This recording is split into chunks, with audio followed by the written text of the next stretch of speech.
Hi there, magandang araw sa iyo, kaibigan, mga TikTok followers. Magandang araw sa inyo lahat. And meron akong question. This is something that really played in my mind for the past few days.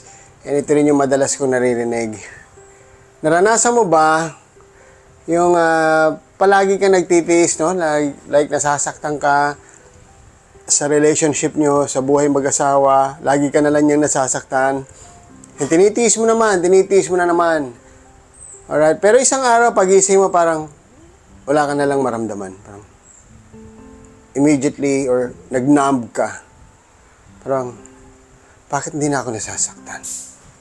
Alright, and you try to live with it. You tried na, of course, the routine relationship is ongoing pero parang wala na.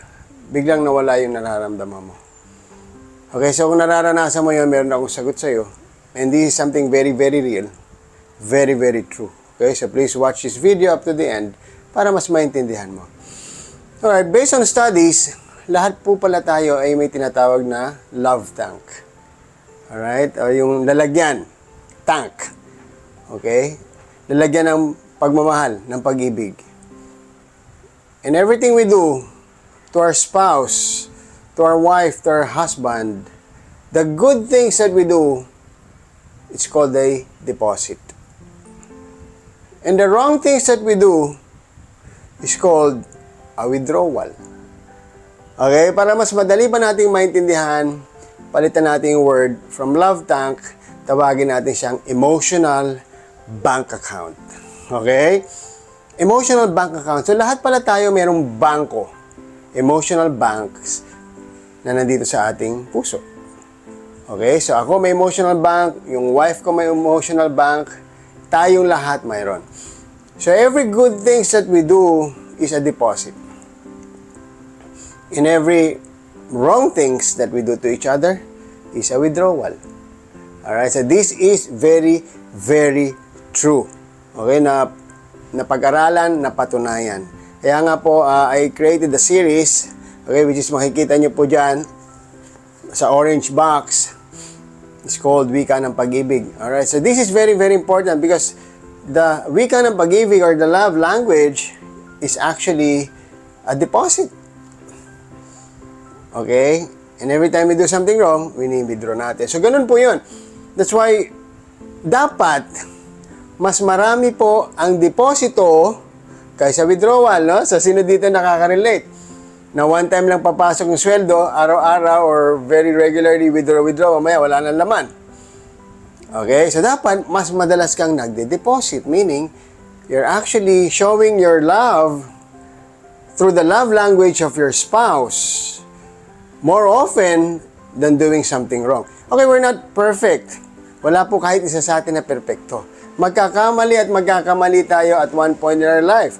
Mas madalas probably. Pero kung marami ka ring deposit, hindi nababawasan yung kanyang love tank o yung kanyang emotional bank account. Okay? To the point na magne-negative at ito na nga po yun. Worst scenario, nagko-close account. So yun yung nangyayari. Parang bigla na lang, tiit! Patay na. Alright? Na-close account, sobrang tagal nang walang deposit, puro withdrawal, nag-negative na, nagko-close na yung bangko.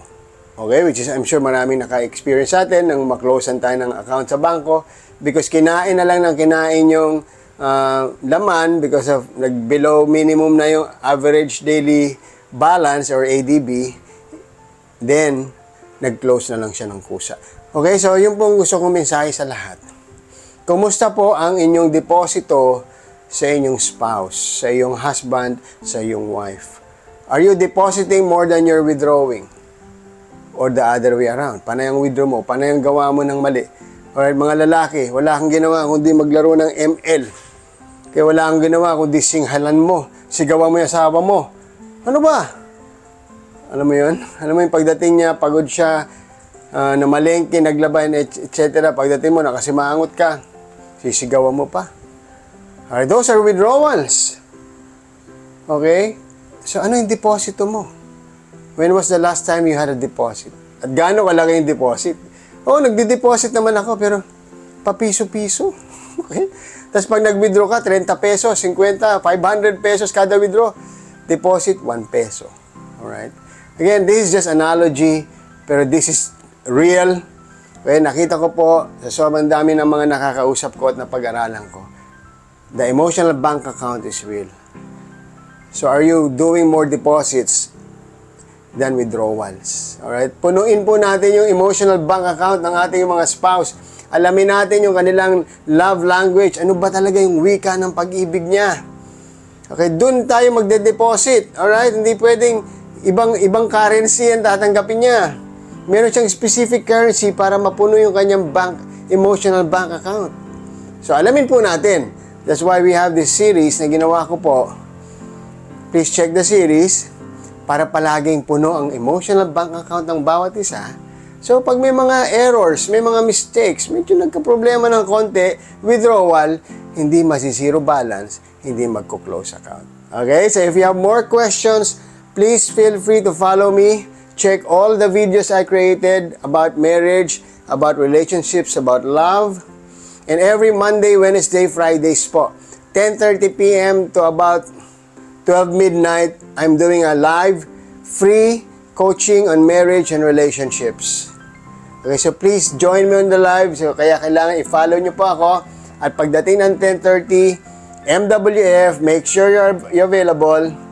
Okay, mag-join kayo at napakasaya po. Marami nagtatanong. We're discussing a lot of things. Marami kayong matututunan. Okay, doesn't mean na hindi mo pa nadadaanan, hindi mo kailangan malaman. Hindi maganda yon. Mas maganda, alam mo na, para pag dinaanan mo yung specific issue sa buhay mo, alam mo na yung sagot. Hindi ka na magkakamali. Alright, maraming salamat. Ako again si Coach Kiko, your life, marriage, and relationship coach. Magkita-kita tayo dito po sa TikTok at sa live. God bless you.